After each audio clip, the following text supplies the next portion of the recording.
Hey, tu voulais savoir? Oui, tu voulais savoir ma compo type des demi-finales avec des champions. Ben voilà, ça y est, on y est. Ben, je vais tout te dire. Voilà, au moins tu comprendras peut-être mes choix. Et donc j'y vais. Donc déjà pour commencer, c'est des joueurs, des choix. En fait, le choix de mes joueurs, c'est parce que déjà, ce sont des joueurs que j'apprécie footballistiquement et que j'aime beaucoup leur personnalité. Donc il y a beaucoup de choix d'affect, beaucoup de choix de cœur. Mais j'ai aussi notamment pris un peu de ça soit de l'expérience et surtout récompenser leur saison qu'ils sont en train de faire actuellement. Ou des joueurs justement qui sont un peu sous-cotés, qu'on n'en parle pas trop, et qui depuis peut-être deux trois saisons sont au top et on n'en parle pas assez. Donc déjà pour le gardien, donc ça a fait parler du fait que j'ai choisi Yann Sommer de l'Inter de Milan.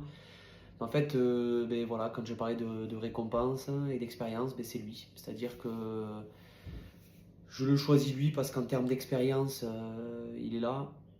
Il ne faut pas oublier que l'Inter de Milan, c'est une des meilleures défenses d'Europe. Il n'y est pas pour rien non plus. Ok, ils ont une super défense, mais il n'y est pas pour rien non plus.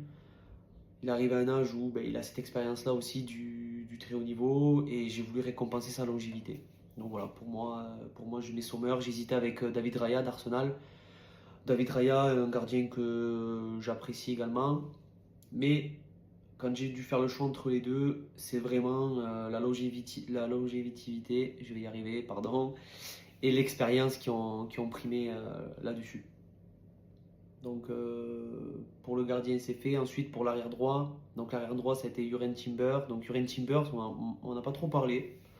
On m'a pas trop dit pourquoi tu as choisi lui et pas un autre.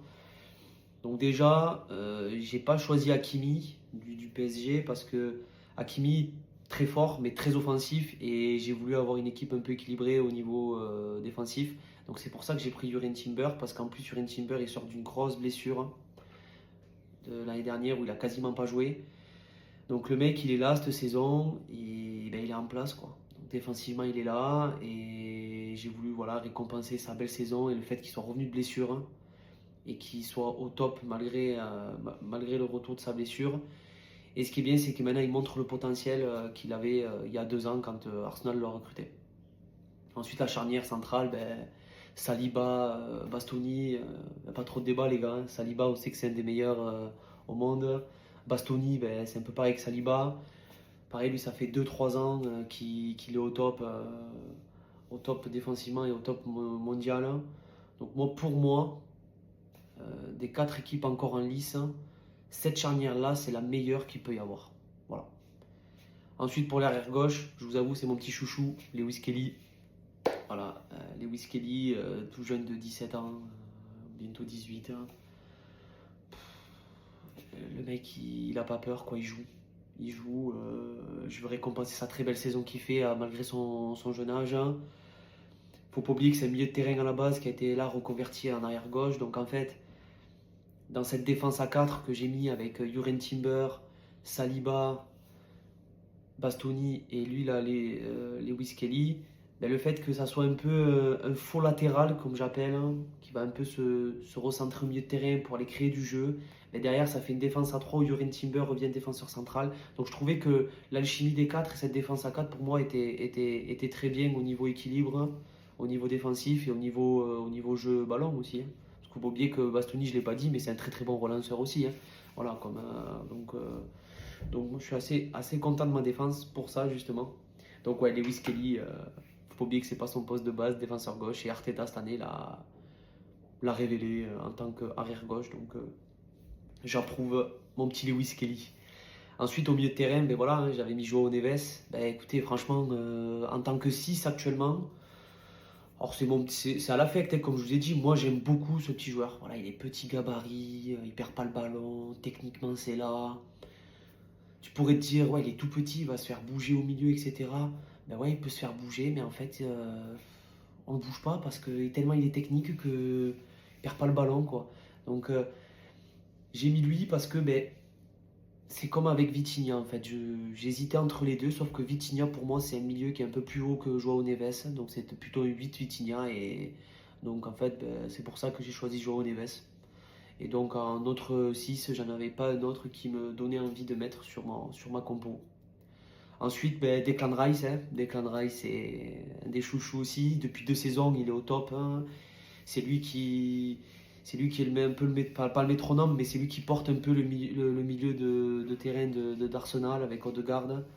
Même si Odegaard un peu plus en deçà cette saison et surtout en Ligue des Champions, donc c'est pour ça que je ne l'ai pas mis dans ma compo. Pourtant, Odegaard, c'est un joueur que je kiffe, mais vraiment, j'ai même son maillot et tout, hein, donc c'est vraiment un joueur que j'apprécie énormément, mais je ne l'ai pas mis parce que ben, je préférais récompenser un Rice, de nouveau, qui sort d'un gros match quart de finale Real Madrid, où ben, il plante ses fameux 2 buts. Hein. Alors oui, action individuelle, mais c'est 2 grosses frappes hein, sur 2 coups francs directs, magnifiques, hein. Il n'y a rien à dire. Et le mec, il est partout, hein, défensivement, offensivement, il est partout. Donc en plus, comme il est grand, costaud, ben, il va pallier un peu au petit gabarit de João Neves. Moi, je trouve que c'est pas mal comme association. Et après, ben, je rajoute Pedri. Hein. Ben, de toute façon, Pedri, il n'y a pas de débat dessus. Pedri peut aller devant comme derrière. Hein. Il temporise le jeu. Il gère le jeu à sa façon. Techniquement, c'est au-dessus. Il perd pas le ballon. Hier encore, il a fait un match de fou. En finale de Coupe du Roi contre le Real Madrid, il met un but fantastique. Hein, entrée de surface, une frappe pleine lucarne, rien à dire. Donc voilà, mon milieu. Bon, je pense qu'il n'y avait pas trop débat sur mon milieu de terrain. Hein. C'était plutôt sur le gardien, mais je vous ai donné mes raisons. Ensuite, au niveau de l'attaque, ben, de toute façon, j'ai mis Rafinha parce que sur les 4 équipes restantes, déjà de base, il n'y a pas trop d'ailiers.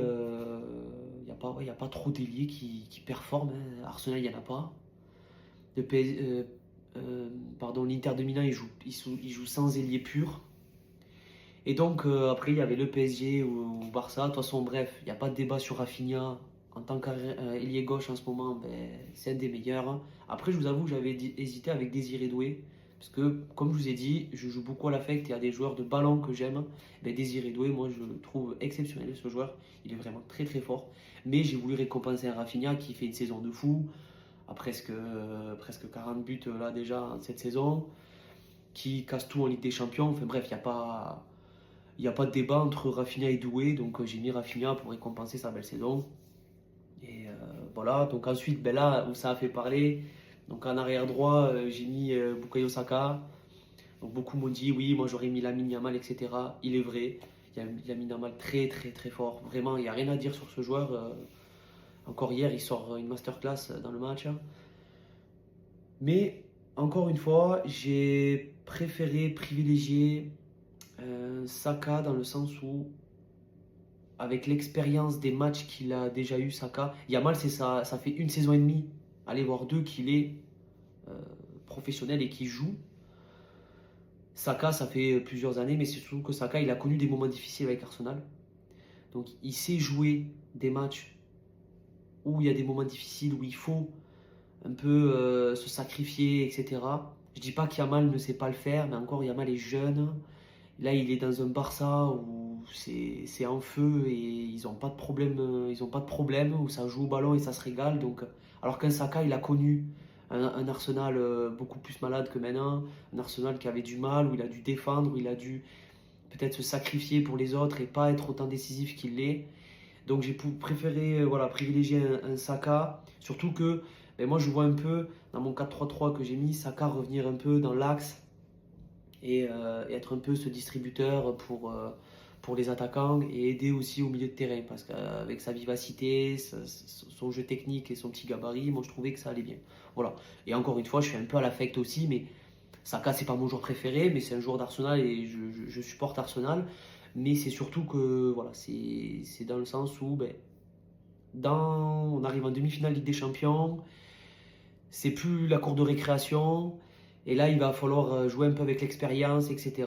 Et moi, je trouve que Saka coche plus de cases à ce niveau-là que par rapport à Yamal. Voilà. Après, intrinsèquement, si on parle technique, voilà, ça c'est autre chose, c'est un autre débat entre Yamal et Saka. Ça, c'est un autre débat. Mais là, moi, je parlais vraiment pour des demi-finales de Ligue des Champions. Comme je vous ai dit, là, on rigole plus. C'est des matchs super importants. Et il y a le mental qui joue beaucoup.